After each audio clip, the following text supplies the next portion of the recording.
All right, for those of you who are listening after the fact, I just started recording. The only thing you missed was the fun fact of the day in the first bullet point here. All right, so when we talk about bandwidth, we mean how quickly the environment changes.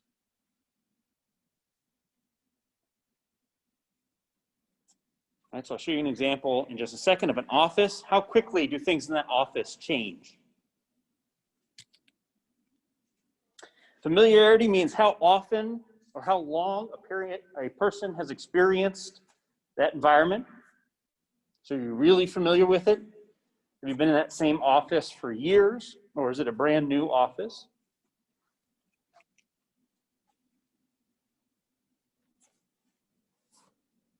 And then degree of knowledge in the world.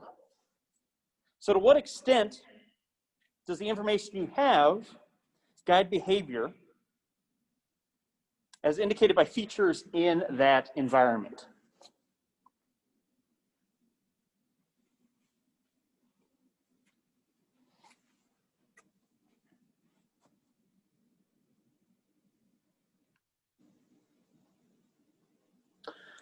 So let's look at a kind of quintessential professor's office. There is one professor in engineering who I won't mention, whose office I went into that looks almost identical to this in terms of clutter. And so I always think this is a good representation for at least some of the non-new offices like we have over here. But for the professor whose office this office has low bandwidth in that there's not a lot of substantial changes to that office, at least not quickly. There's high familiarity, right? That professor's been in that same office for 20 years, knows everything about the layout of that office. And then high knowledge in the world, right? So that officer can point directly to where information should be, right? To us, it looks very cluttered, disorganized. But to the resident of that office, they can say, oh yeah, all the papers I need graded over here, all the journal articles on trust and automation are in this stack, etc.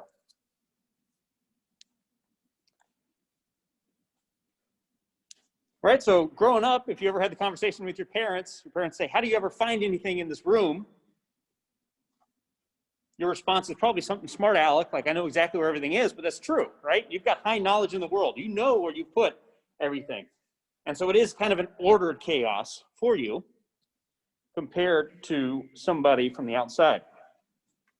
But if you, as a student, walked into the professor's office, you're similarly going to have low bandwidth because the office isn't going to change quicker for you than it is for the professor.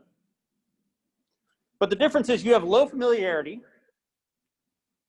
in that you don't know where, or you haven't had a lot of experience in that office, and low knowledge in the world. So you don't know kind of that scheme. And so after you've been working with a faculty member for a long time, you'll eventually develop kind of this shared knowledge in the world of where they keep things in the lab, in their office, etc.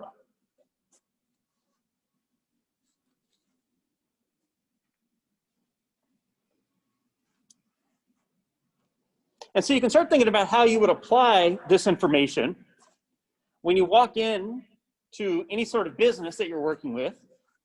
And it may look like there's clutter, there may look like there's chaos, but understand that when you're revamping things, you're forcing people to kind of redevelop a knowledge in the world, right? They've got this mental model of where everything's located, but now you're forcing them to reconceptualize everything. So there's going to be a lot bigger of a lag in their ability to perform actions as they start developing that knowledge in the world, that familiarity, etc.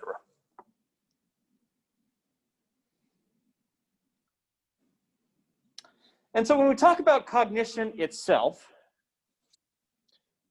we're going to largely refer to just the human information processing model for the rest of the semester. And let's break it down first into these subcomponents here. These four that I just underlined. These are the four different stages, right? So the first stage is that sensory processing. That energy coming in, hitting your retina, hitting your cochlea, or rather, hitting your eardrum, being transduced in the cochlea. It's just that initial processing, that taking of outside energy and converting it into a shared language for the brain. You then have the perception. So perception is you trying to make sense of what you're seeing, or make sense of what you're hearing. It's that information processing part.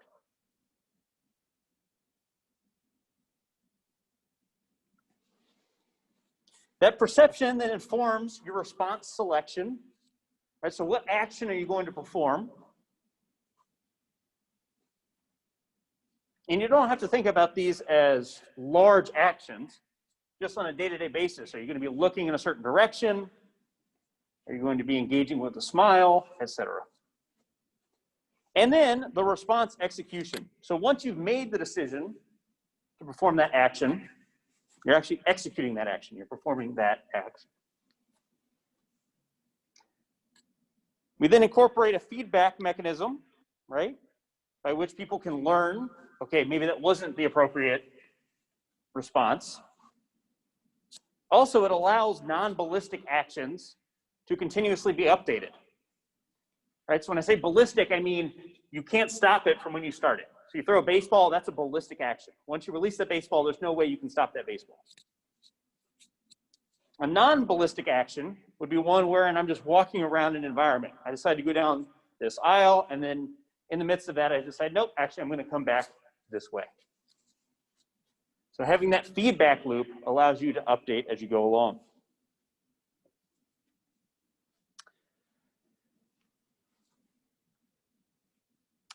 We also have to make way for past experiences, right?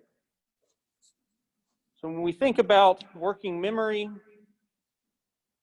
or short-term memory, once information comes in and we've made sense of that information through perception, we're now comparing it to what we already know, right? We're pulling in outside information. We're comparing it against that outside information. We're combining it with that other information to dictate that response selection.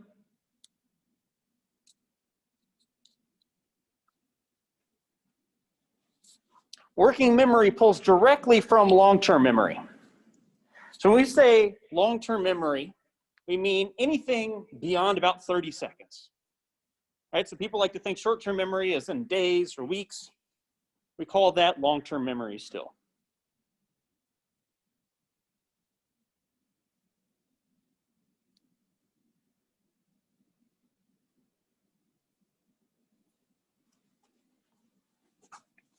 And then above all of this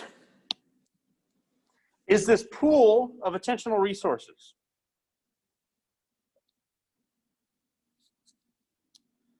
So I really do think it helps to think of this attentional resources as a pool, right? It is a finite resource, and it's a resource that gets depleted as you allocate attention to other stages.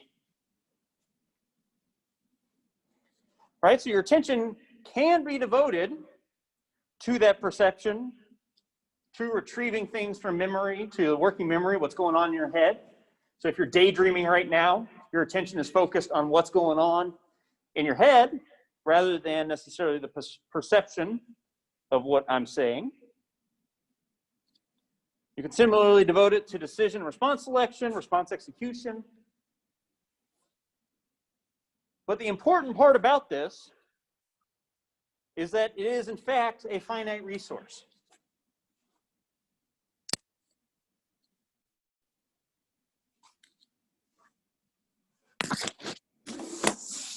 So let me go ahead and, well, now, where are you?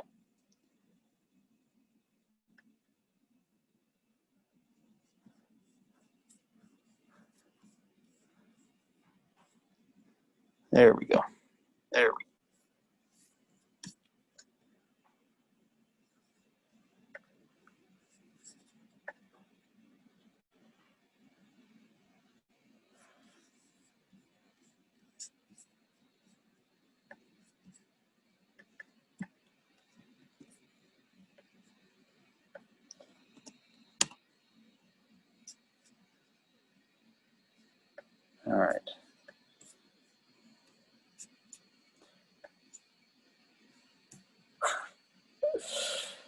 feeling like an old man with technology today right now.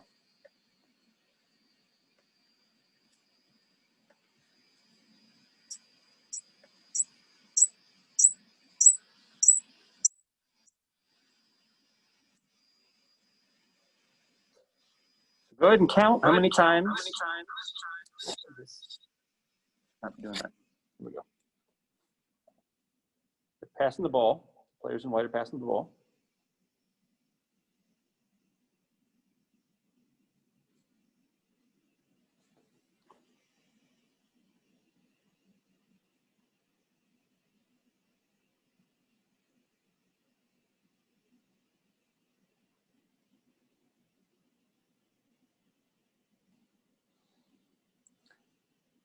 All right, so what's one thing y'all noticed?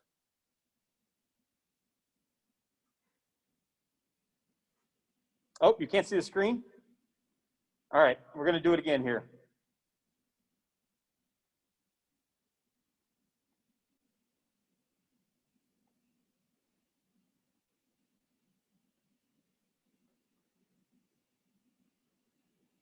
All right, go ahead and watch. Again, count how many times the players in white pass the ball.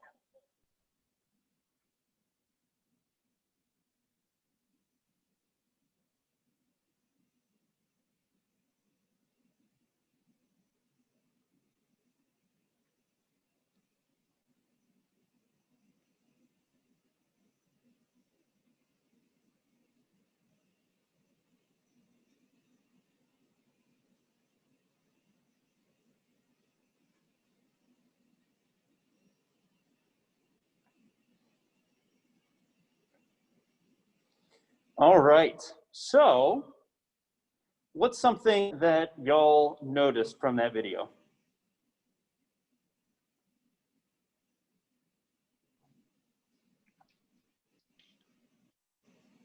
Our brain, at least I had a tendency to, I was trying to pay attention, or at least I would get distracted by the white shirts catching it as well.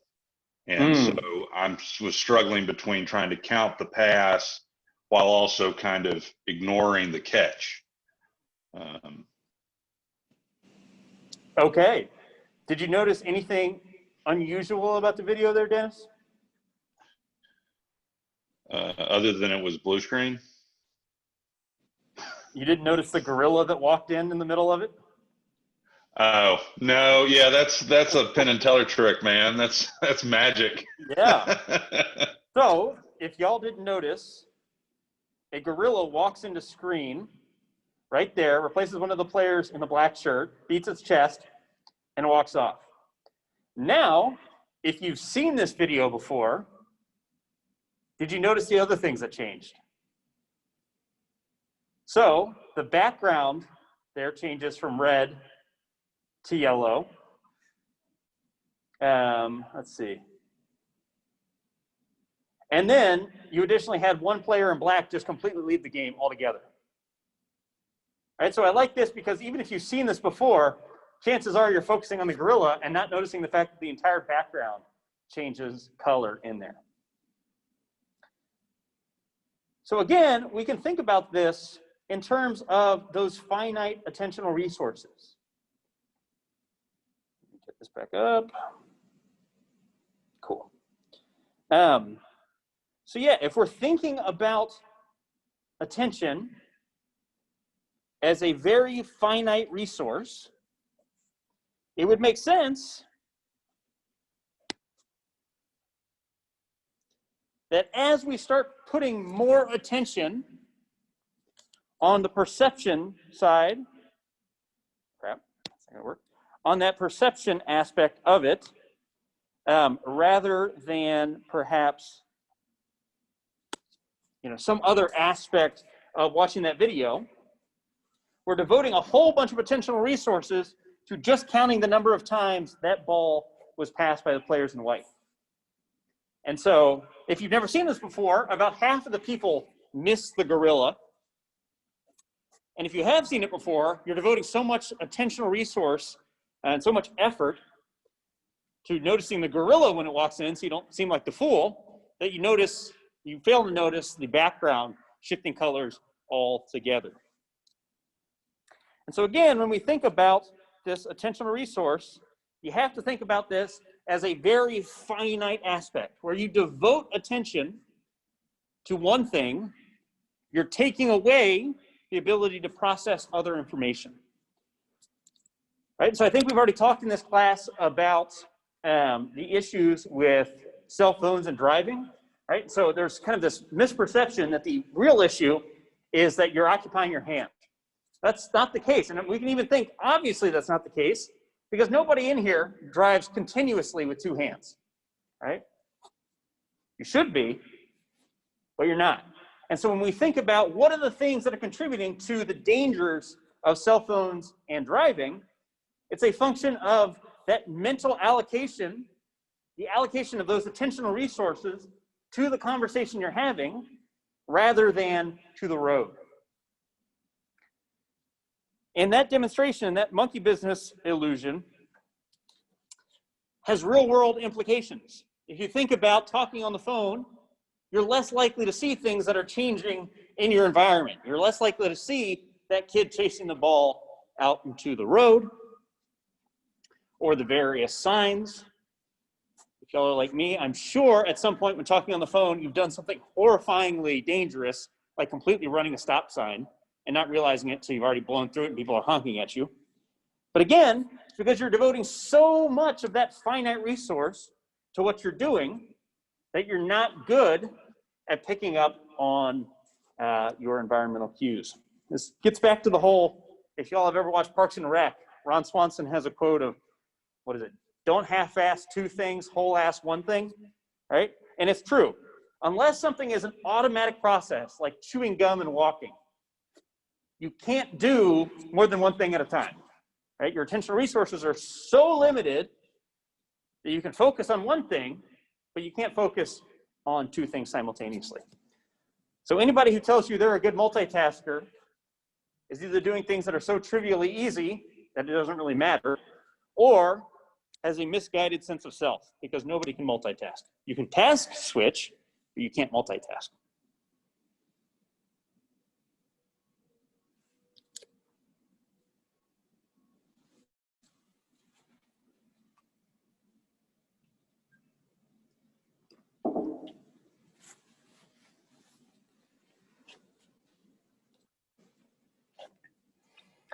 So again, just because we look at things doesn't mean that we're actually perceiving them, right? So they've run a series of really cool studies that show you have access to pretty much all of your sensory memory in a very short period after you're exposed to it, right? So I could show you a grid on screen.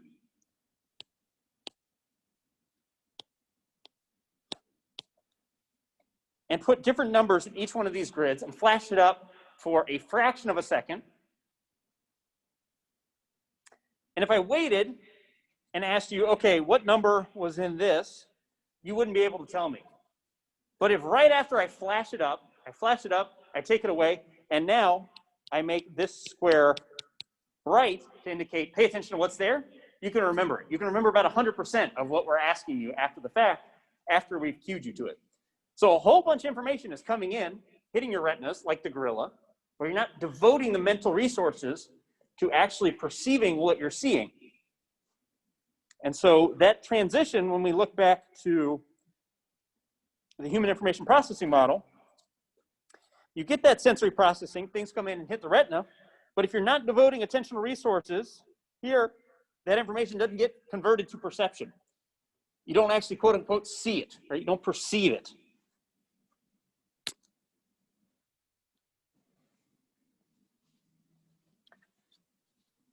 And so one of the most beautiful equations, I think, in human factors is the SIEV model. And SIEV stands for salience, effort, expectancy, and value.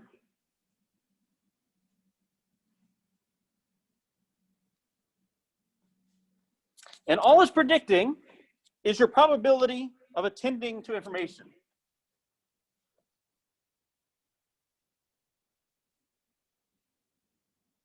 And they say that the probability of attending to information is a function of how salient something is. So salient just means how attention-getting is it. minus the effort it takes to attend to that information. And so they suggest that effort kind of scales such that if all I have to do is move my eyes, that's not a lot of effort. If I have to move my head, that's more effort. If I have to move my trunk, that becomes a lot more effort. And if I have to turn all the way around, that's even more effort. All right, so it's a salience minus the effort it takes to attend to it, plus a value of expectancy. So how much am I expecting there to be something there? Right? If it's a really rare event, I'm not going to have high expectancy. But if it's something that you're expecting, let's say you're waiting on a text message, you're constantly expecting it, that increase in expectancy makes it such that you're going to notice when your phone goes off. Plus the actual value that you've ascribed to it. So how important is this information? Right? Keeping everything else constant, if it's a text message you're expecting from a crush, that's going to look a lot different than a text message perhaps from your parents. And one of the reasons I think this is such a beautiful equation and model is that despite how parsimonious it is, how simple it is,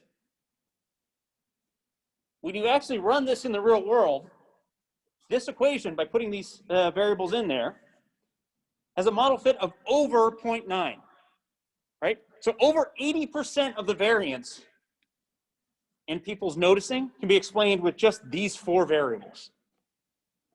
Right? That's incredible.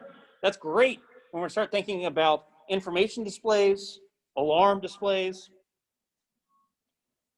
We know what the cost is going to be for attending to information if we increase how far away they're going to have to look, right? Or if we haven't cued them to the actual value, the importance of that information.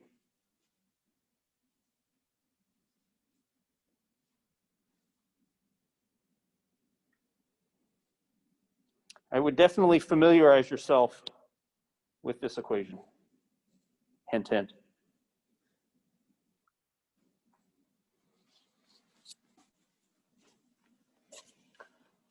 So when we talk about processing itself, we can think about it as both bottom up or top down. So bottom up processing, again, is building from the ground up. So knowing that these are chairs in front of us, because you look, okay, there's a leg, there's a leg, there's a leg, a 4th leg, horizontal plane, a vertical plane, and building that up. Whereas top down relies on your knowledge in the world to say, I expect there to be a chair, boom, first thing I see is a chair. It can lead to those misperceptions because you're misattributing that knowledge to the state of the world. But again, when I think about writing, I'm running out of room.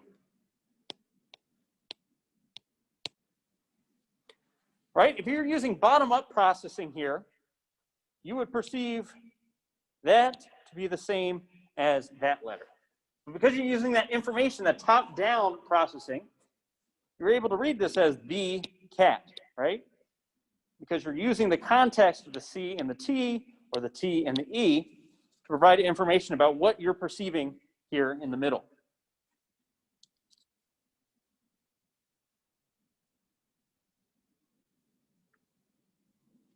And so one of the ways you can maximize this bottom-up processing is increasing that visibility and legibility, right? Reduce any sort of noise associated with needing to build up that understanding.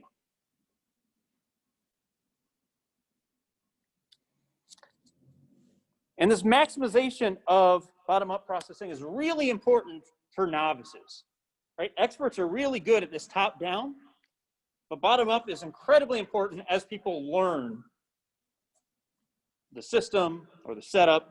And you can just think about this if you're teaching a kid to read, right?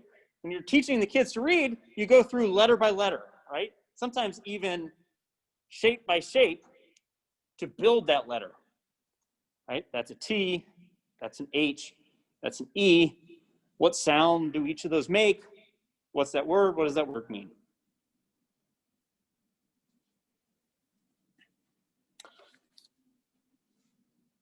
So where impossible, you want to maximize that automaticity and unitization using things like familiar perceptual representations, right? We've got a good perceptual representation of what stop is, right?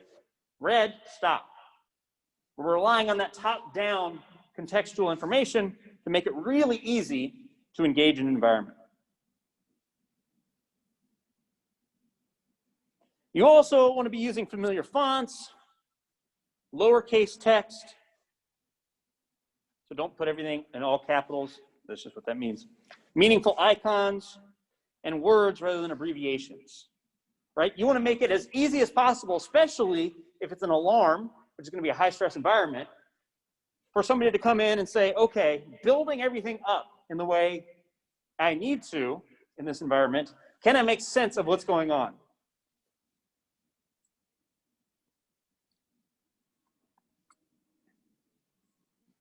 So when the bottom-up processing and unitization, maybe poor or lacking, this will increase the best chance of just guessing. Right? We want to minimize any sort of guessing if possible, but relying on that top-down processing is going to give them the best chance when it comes time to guess if they're not able to build up. So for example, keeping stop signs at a consistent location and height in the roads makes it such that if you approach an intersection for the first time and you don't know if it's a four-way stop, you know where to look roughly.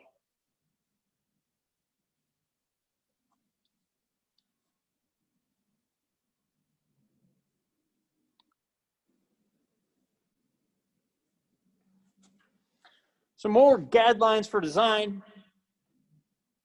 You want to maximize those discriminating features. So what are the things that I can enhance, increase the prevalence of, to make it easier to discriminate between different alarms, different requirements, etc. So use a smaller vocabulary, right? So this is one of the reasons why, for example, aviation and the military have a standardized and restricted vocabulary. Right? You can think of all the synonyms you could possibly use for certain instructions, but if you're able to standardize it, that reduces the chance that somebody's going to be confused by what you say.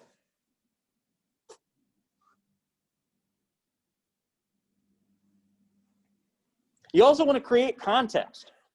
So instead of saying things like fuel low, contextualize it. Say your fuel is low. Right? Because now that removes a cognitive step where I have to say fuel low. What does that mean? Okay, oh, the airplane's fuel or my fuel is low. You know, what we're talking about here are savings not of necessarily seconds, but milliseconds, but those can make a difference when it comes to the actual engagement with a lot of these systems. You want to exploit that redundancy. So wherein you can have kind of a direct repetition in a different sensory modality. So for example, presenting a visual along with an auditory warning. That also helps when you've got, when you're designing things for people who may be suffering from hearing loss or things like that. It's also what's good about the phonetic alphabet, right? B, C, D, G, P, T, V. Those all sound similar, but by engaging that phonetic alphabet, Bravo, Charlie, Delta, that allows me to redundantly convey that information as needed.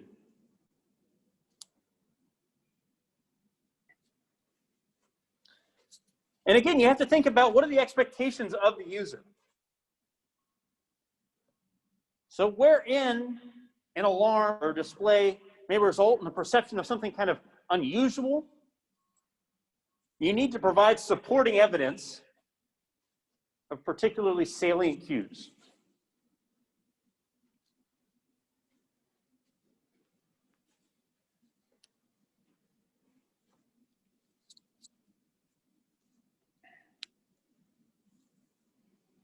And then finally, test symbols and icons in their context of use. So don't just inherently rely on, kind of standard symbols, because a standard symbol out in the real world may look like something on a control panel in specific environments, right? You want to avoid any source of confusion. So by actually providing these tests for those symbols and icons, you're able to kind of head off at the pass any issues which may arise.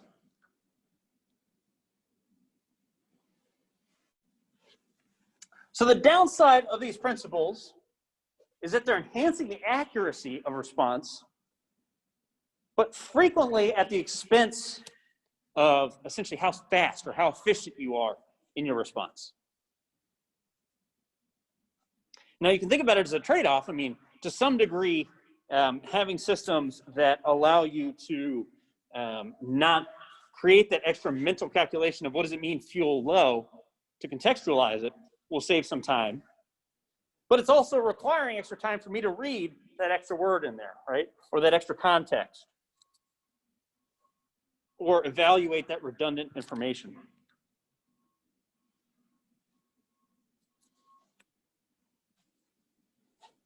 When we say that perception is relatively automatic, right? So when you walk into a classroom, you're able to perceive the chairs, perceive the tables, know what these things are. But it's not necessarily the case that the comprehension is automatic, right? So you can think about warnings that you would get. You're perceiving the words, you know what the words are, but to actually comprehend it takes some mental effort.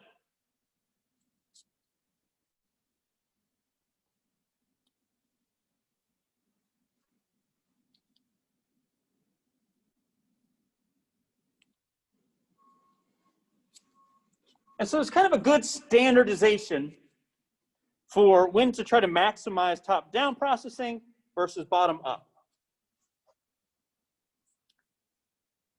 Right? And so anytime you're maximizing this top-down, the risk you're running is errors, right? So you're relying on contextual information. Perhaps there's contextual information that you didn't anticipate, or contextual information that the user is bringing in that allows them to kind of misperceive that environment.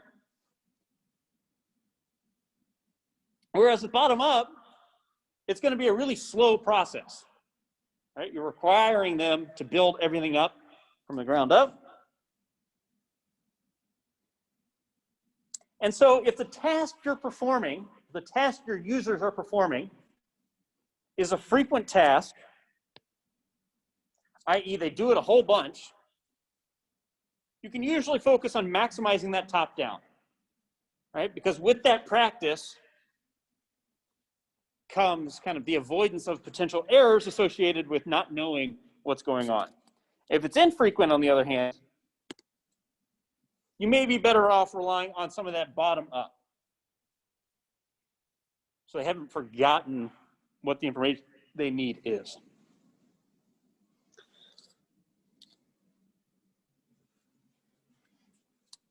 You're going to think about, okay, how critical versus non-critical is error prevention, right?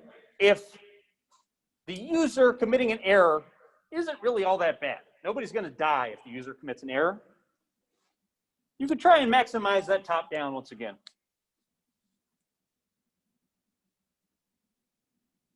However, if it really matters that the operator, that the user not screw up, you can think about high-risk domains, like TSA screeners, things like that. You want to maximize that bottom up. So it'll be slower, but you'll have better performance.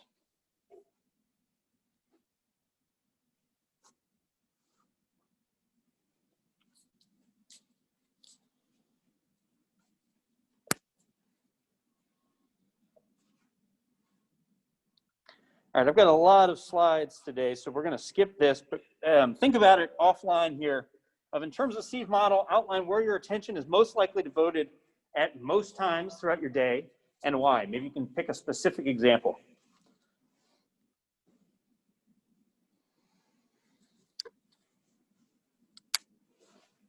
I just realized y'all can't see the top headers.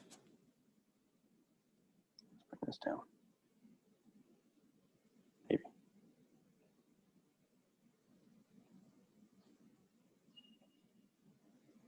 There we go. All right, so when we talked about the human information processing model, we referred to working memory, or sometimes short-term memory.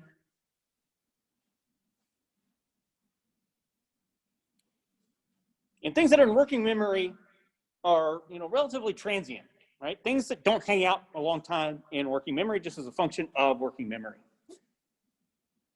It's limited to holding a small amount of information. The amount kind of varies depending on who you ask.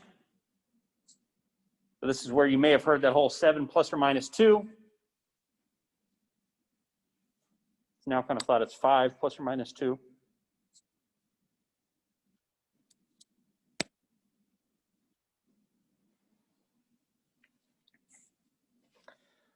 And the working memory can be broken up into kind of essentially 3 different subcomponents.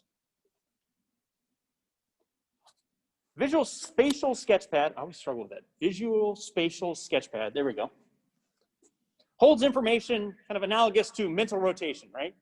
Or images, right? You're trying to think about what does your mom's face look like?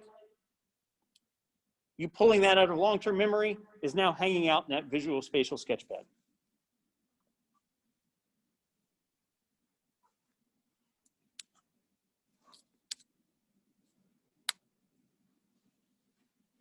Phonological loop is where you're kind of rehearsing verbal information.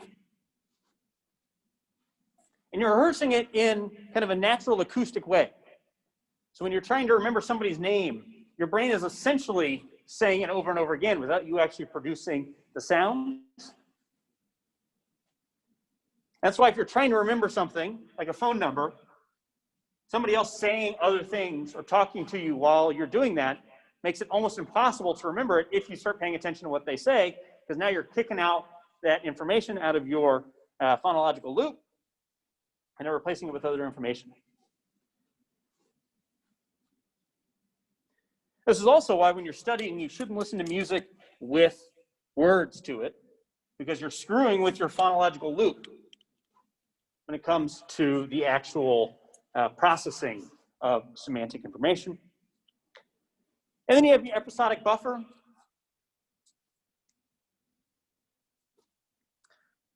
which is just organizing and sequencing those events, communicating them to long-term memory, and providing meaningful information to that phonological loop and visual spatial sketchpad.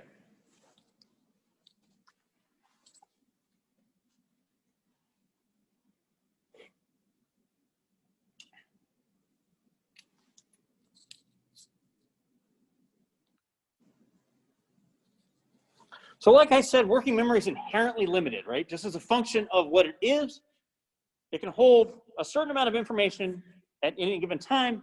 Again, we typically say kind of that 5 plus or minus 2, but there are kind of little hacks to your brain.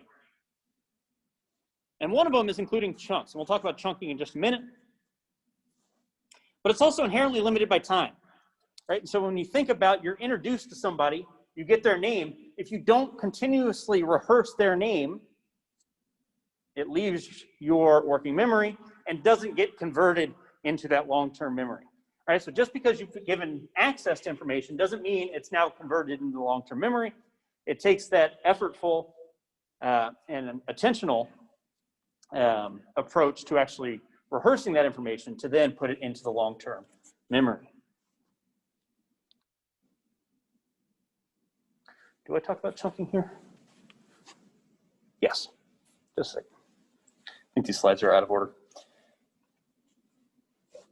Actually, let me go on to the chunking first, then we'll come back. So chunking is just relying on grouping information in a way that makes it easier to remember. You're essentially creating a pointer to a piece of information in your brain that is storing that information. Right? So it's really easy to remember 4, 3, 2, 1. Right? You can remember that, and I can give you a series of other numbers, 2020 and let's say 1990. Right? Because those are all relevant sources of information that now you're not having to remember 12 different digits. You've been able to chunk them together into an important source of information.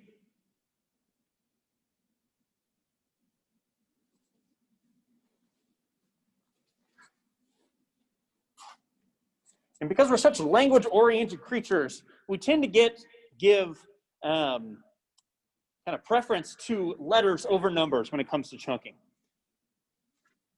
So for example, it's a lot easier to remember 188 car talk rather than 888-227-8255. Even though I listen to this podcast every week, I'm going to remember car talk for the rest of my life. I'm not going to remember that actual phone number. And we tend to also do better when we're able to keep numbers together and letters together. So one of the things you'll notice with a lot of license plate designs is they'll have one chunk of numbers and one chunk of letters rather than interspersing them. Because it makes it easier for eyewitnesses to get a license plate number off of a vehicle and remember that purely as a function of grouping.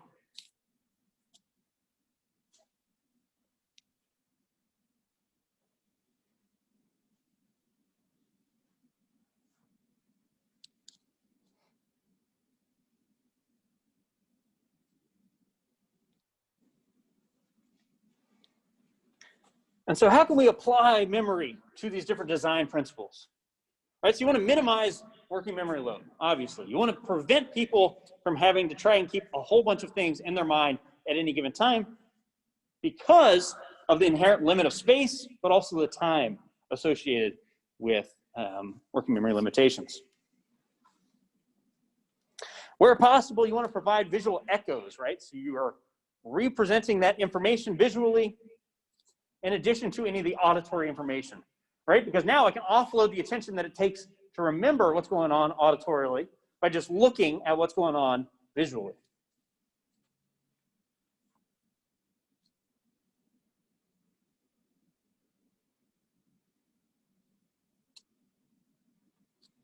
And then provide placeholders for sequential tasks, so tasks that require multiple steps, whose actions may be similar in appearance or feedback, benefit from some visual reminder of what steps have been completed. All right, so anytime you go through a sequence online, it tends to provide you some sort of visual representation, some sort of visual feedback saying you've completed these, but you haven't completed these. Right, so it'll highlight an area red that you haven't completed to say, okay, this is different, and now you need to go and complete this rather than requiring you to remember what you were looking for.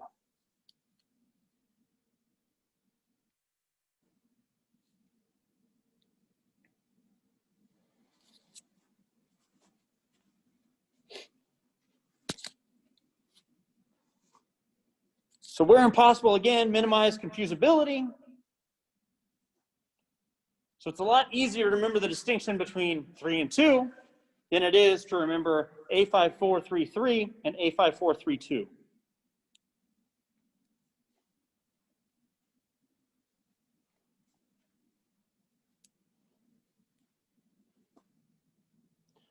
Don't put in a whole bunch of zeros before something that people have to remember. So where impossible, just exclude them altogether.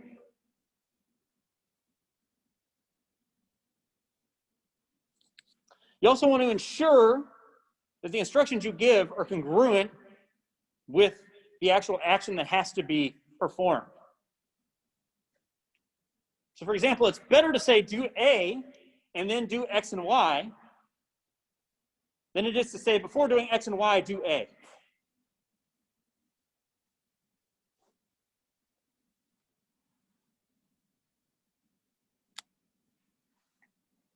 You also want to avoid any sort of negative, right? So you want to tell people what they should do rather than what they should not do. And I'm sure you've seen this all the time, wherein you tell somebody, hey, I need you to do this, and it gets done, or you tell people don't do this, and they mistake it and say, oh, I thought you said do it.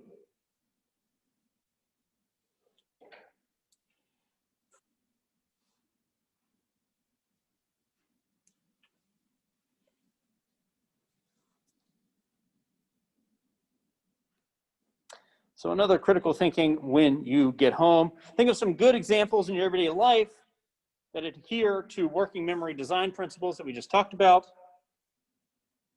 Think of some good and bad examples.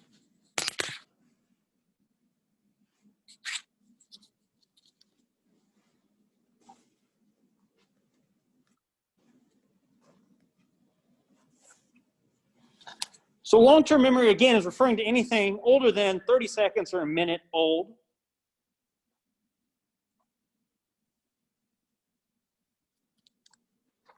And we can, again, break this into three major categories: semantic or declarative knowledge or memory, episodic memory, and procedural memory. So semantic or declarative memory is memory for anything that I can teach you just by telling you, right? So Montgomery is the capital of Alabama. That's an example of a declarative or semantic memory. Episodic memory is memory for anything that's kind of like an episode in your life. Think about it that way. So memory of the time you went down to Orange Beach, right? That's an episodic memory. You can translate aspects of that into a declarative or semantic memory. But that event is representative of an episodic memory. And then procedural memory are things that I can't tell you how to do and have you do. Right? I could have Steph Curry come and tell me how to shoot a free throw or a three-pointer, but that's not going to make me any better at shooting a three-pointer or a free throw. The actual practice is generating that procedural knowledge.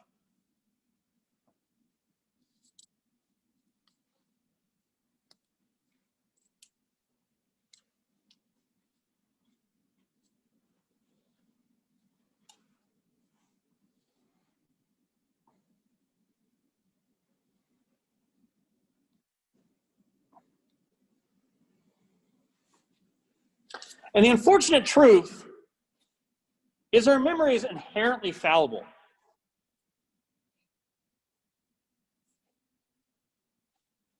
It's manipulatable. It's not all that reliable. We often say that memory is reconstructive rather than reproductive. Right? Memory is not a videotape. The mere retrieval of memory just alters it ever so slightly. So let's say I'm retrieving a memory of a time I went to a baseball game as a kid. And while I'm retrieving that memory, I'm in an environment with a strong strawberry smell. It's frequently the case that you sometimes conflate those memories. So now, next time I retrieve that memory of the baseball game, I have included that memory of the strawberry smell such that I attribute it to that main memory, that initial memory.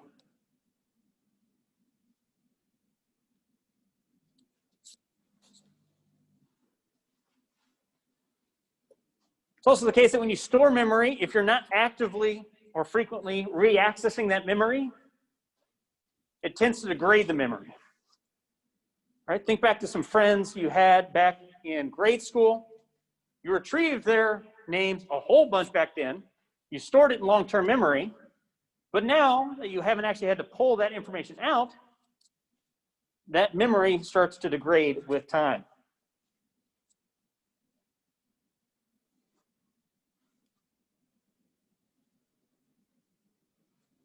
And this fallibility of memory is one of the inherent issues with reliance on eyewitness testimony. So one of the faculty members here in the psychology department, Dr. Jeff Neuschatz, one of the world's leading experts on eyewitness testimony and eyewitness memory. And he gets paid a lot of money to go around the country and essentially tell juries how fallible eyewitness memory is. Right? There are a lot of horrifying examples you can watch on documentaries and stuff like that where people say, I know I saw this person at that crime scene, when in reality, you know, there's hard, concrete evidence to suggest they weren't there, but it's that fallibility of the memory, that conflation of memories at times, that can result in kind of this false alarm answer. So this unjustified yes, that's the person, potentially up to 20% of the time.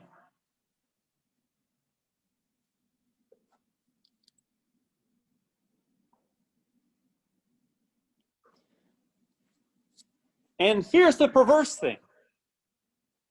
Confidence in a memory isn't correlated to the accuracy of that memory.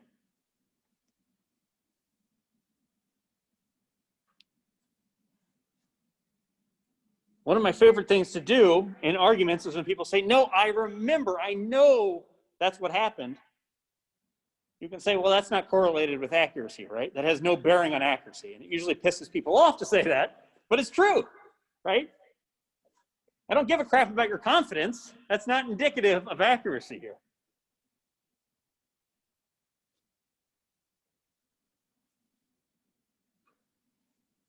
When we talk about things like the strength of memory, it's usually a function of how frequently and how recently a memory was recalled, right? I can prime you with some information and make it a lot easier for you to remember. If I tell you the name of one of your friends from grade school that you had forgotten, in 2 days, it's going to be a lot easier for you to remember that name because it was more recently recalled.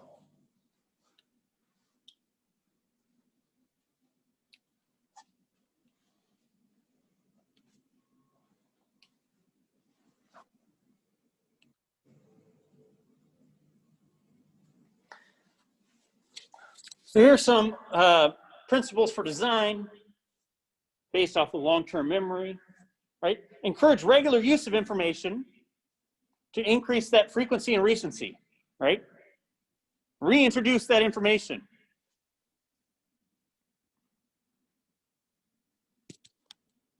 You also want to encourage that active reproduction, right? So when you're studying, it's better for you to think about, okay, what did we learn in class, than to just go over your notes and read what we went over in class.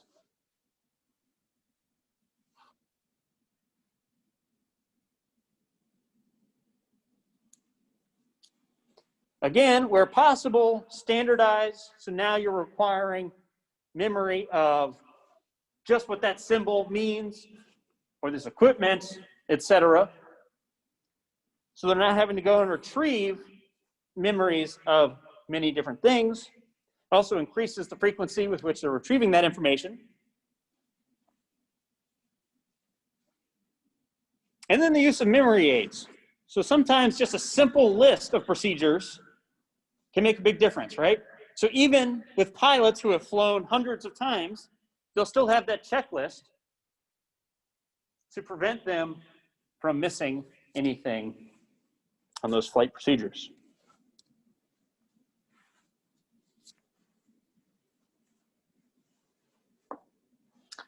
I know I'm blowing through these here, but today's lecture would be enough to fill an entire semester's worth of content. I do want to get over a lot of it.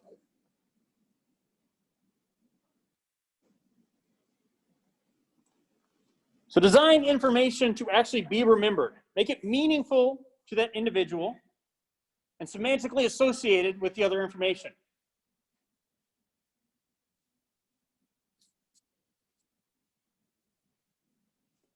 Focus on the concrete rather than abstract terms or words.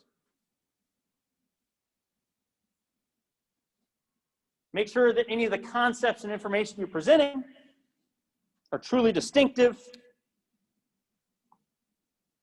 and are well organized into sets or groups of information.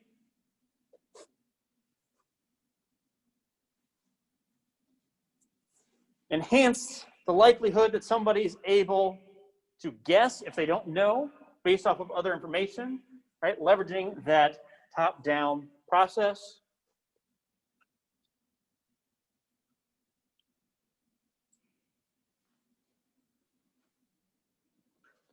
Rely very little, if possible, on technical jargon.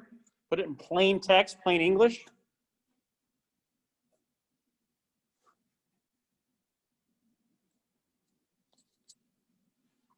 And try to present the information as a story rather than just a set of facts. Because it really helps people with that imagery.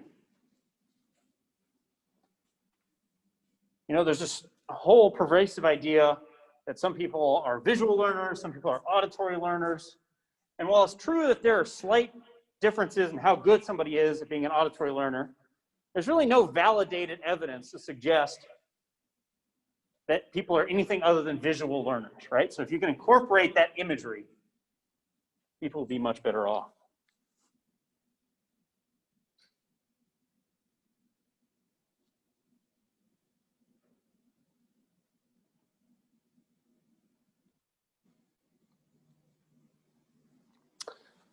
Design helpful habits, right? So consider the context, repetition, rewards associated for doing things, right? Make something a habit for somebody.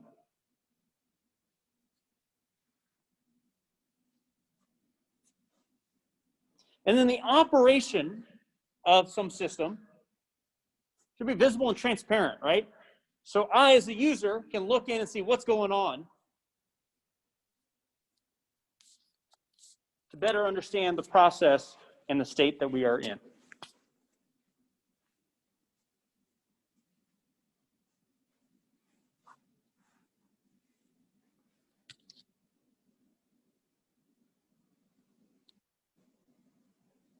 All right, questions about what we've covered so far today?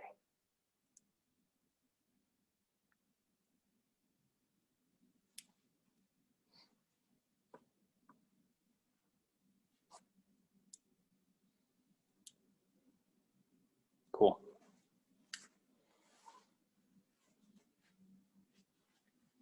So what's really important as we start talking in the rest of the semester about displays for designs, for actual control panels, that we take into consideration this multiple resource theory, right? So we think about attention as being a very finite resource. We can apply that finality to these different sensory modalities where you need to be receiving information, you'd be processing information, and you'd be responding. Right? I mean, let's just think about this at the very base level. If you have to respond to something physically, you've only got two hands, right? That represents an obvious finite resource. But you also have those finite attentional resources, right? And so information that's coming in auditorily, right? If I'm hearing an auditory alarm or warning, I'm not good at processing that along with other auditory information. It's the same reason you can't listen to two conversations at once. You can bounce back and forth between them, but you can't listen to two at once. Same with visual, right? You obviously only have a specific field of view. You can't process a whole bunch of information going on at the same time. And so what the multiple resource theory suggests is that where possible, you want to offload one sensory modality in favor of another sensory modality. So if you're presenting a lot of information visually, is there a way I can now present some of that information auditorily? Or is there a way I can present that information haptically? Can I give some sort of vibrotactile feedback?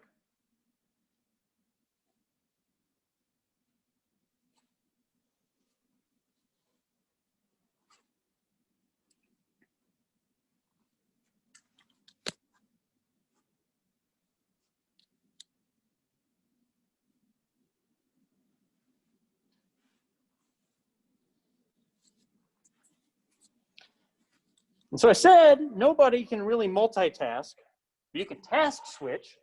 And this task switching occurs when there's a competition within each one of those little boxes for the multiple resource theory model.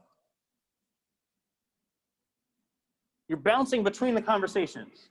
You're listening to the conversation with the person you're involved in, but you're spying on the person behind you. You're bouncing back and forth in your attention.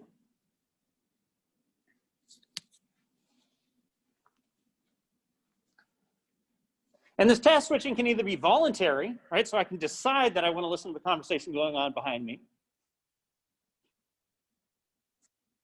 Or it can be a function of interruption, right? So you're working on a paper on your computer and all of a sudden you get an email notification. That takes you out of that writing, even for just a split second, to put you back into whatever that email response would be.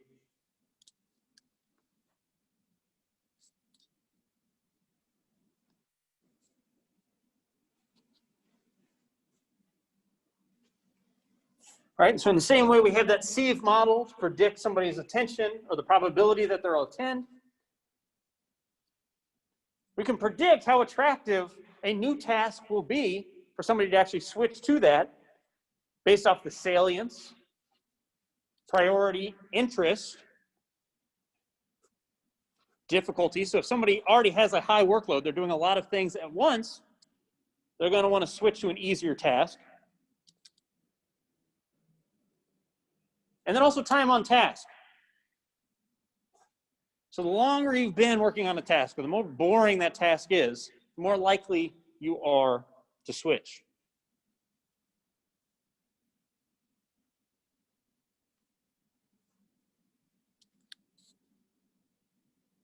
So it's important to consider all of these things when you're presenting information. If you don't want people to switch off that task, reduce that salience.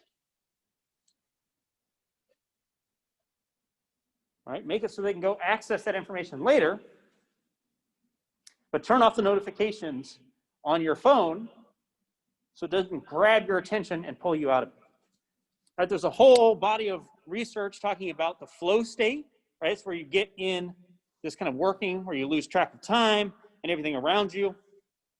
It's where you're most productive, but disruptions of that flow state take about 30 minutes to get back into, right? So one email notification can completely throw off your productivity. Which leads us to that interruption management. So again, if we think about the x-axis as being the time down here, we've got some ongoing task, right? We're writing the paper. And then at a certain point, we get a notification about an email. Right? There's usually this latency, or what's called that interruption lag, wherein we try to finish writing that sentence on that paper, and then we go check that email notification. It's one of the reasons why if you've got an Apple product, and I'm sure it's the same with a lot of other ones, that little notification for emails stays up there for a good long while before it disappears, right? It's relying on you finishing whatever you're doing, now paying attention to that, and then making the decision, do I want to go engage with that email or go back to my initial task?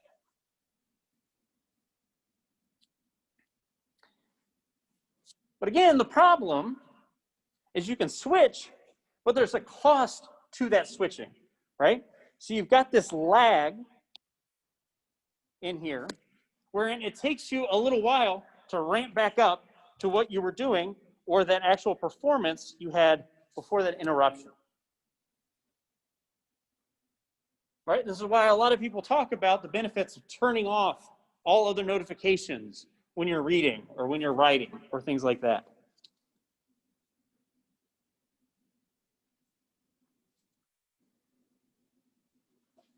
So again, it's going to depend on the salience of that interruption, how engaging that ongoing task is. Are you bored with it? Have you been doing it a long time?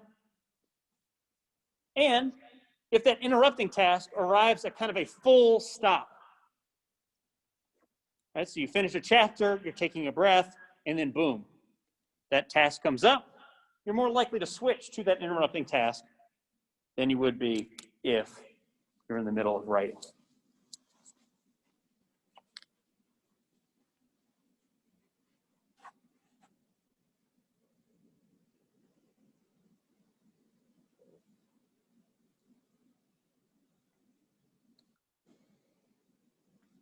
And then that fluency of return, how quickly are you able to come back to that initial ongoing task, that writing task?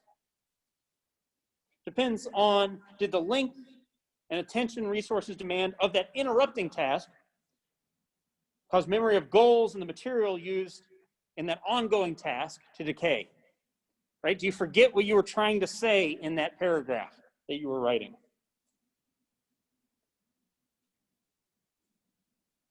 You're going to be a lot better at that return if that interrupting task happened during that lull, right?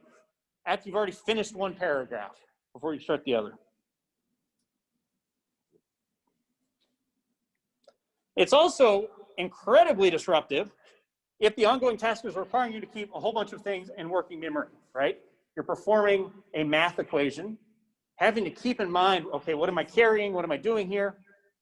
That disruption can cause a really poor fluency of return to that primary task.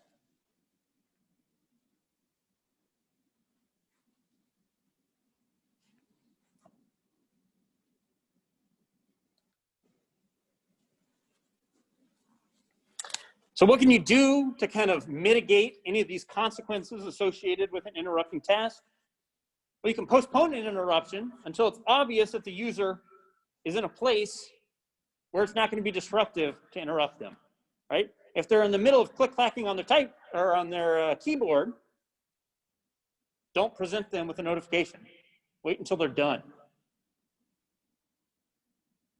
You can signal that importance of an interruption in a way that can be rapidly and pre-attentively processed, right? And so a little tiny green notification may be one thing. A big red flashing notification is a whole other thing, right? That's not requiring people to try to make sense of it. It can kind of be this pre-attentive selection to information based off of that indication.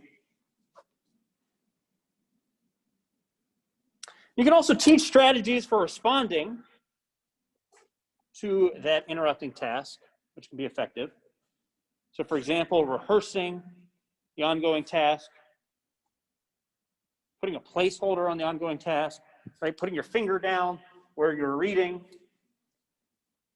This is one of the good things about Microsoft Word, where it's got that flashing cursor, right? You leave, you come back, you can see exactly where you were. Or again, even just delay that interrupting task until that stopping point has been reached.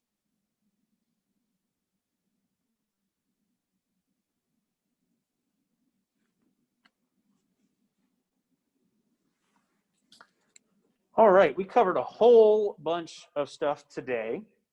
But what questions do we have about either what we covered or the class or anything else?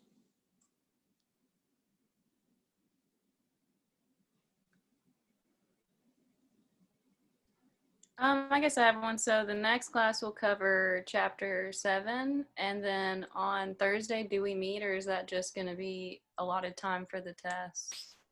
Yeah, that'll just be for the test. So I'm going to open it at 12:01 a.m. on Thursday, and it'll close at 11:59 p.m. on Thursday. You will have 80 minutes to take it, and so once you start it, the clock starts running. And if you start taking it at 11 o'clock at night, you only have 59 minutes to take it. So we will meet on Tuesday, but Thursday will be just for the exam. Okay, perfect.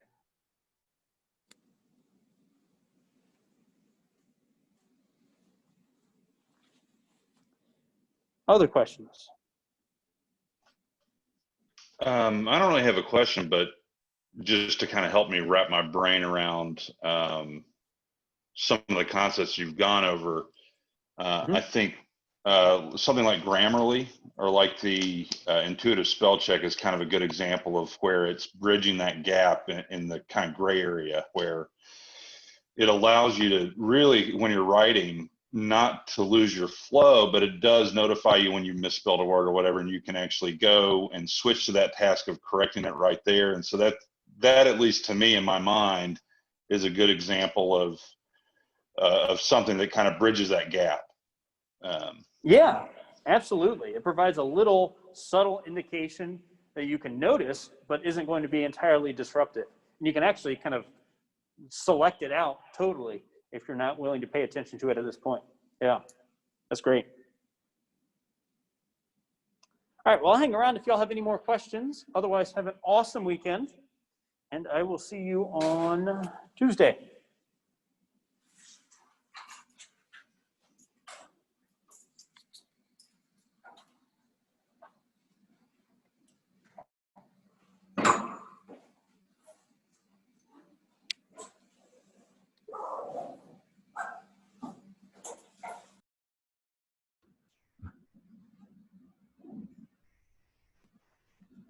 Hey, can you hear me? I can. Okay, cool. Sorry, I joined class late today, so apologies if you already covered this.